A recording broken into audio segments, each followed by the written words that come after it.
Imagine giant woolly mammoths, extinct for thousands of years, are once again roaming among us. This is not a dream, it's a real scientific project. And it's already underway. A biotech company called Colossal claims it can bring woolly mammoths back to life by the year 2028. And they've raised over $150 million to do it, but their ambitions don't stop there. They want to bring back other extinct species too. It sounds like the plot of a sci-fi movie, doesn't it? Jurassic Park, anyone? Back in 1993, that was just a story. But just 3 years later, in the icy wilderness of Yakutia, Russia, something very real was born: Pleistocene Park. Unlike the fictional Dinosaur Island, this park's goal isn't entertainment, it's restoration.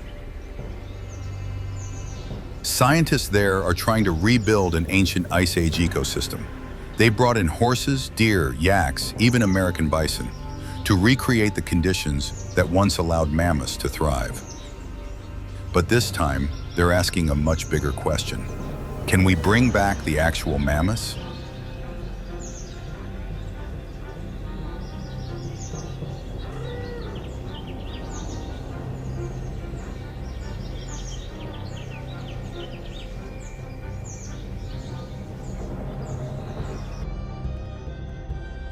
Some scientists say yes. We've already cloned sheep and cows. One extinct species was revived, briefly, for 7 minutes. Others say no, the risks are too high. So let's look at the facts. Mammoths vanished 3,700 years ago.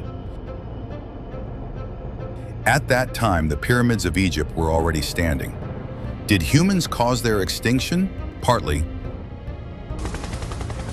But in the case of mammoths, something else played a role: genetic decay.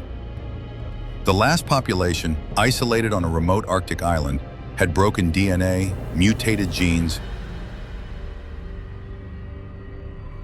This is called mutational meltdown, when a small population accumulates so many harmful mutations that it collapses.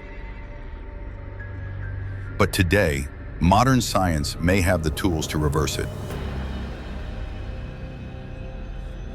Enter the field of de-extinction, the use of gene editing, cloning, and synthetic biology to bring back extinct species.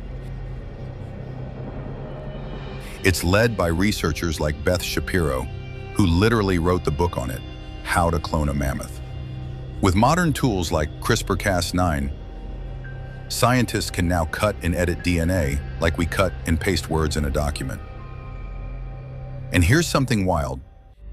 Asian elephants and woolly mammoths share 99% of their DNA. So if we can identify the key differences, the genes that made a mammoth, we might be able to edit them back in.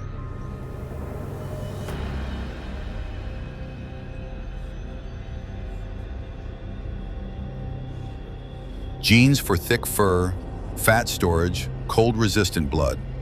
It's already begun.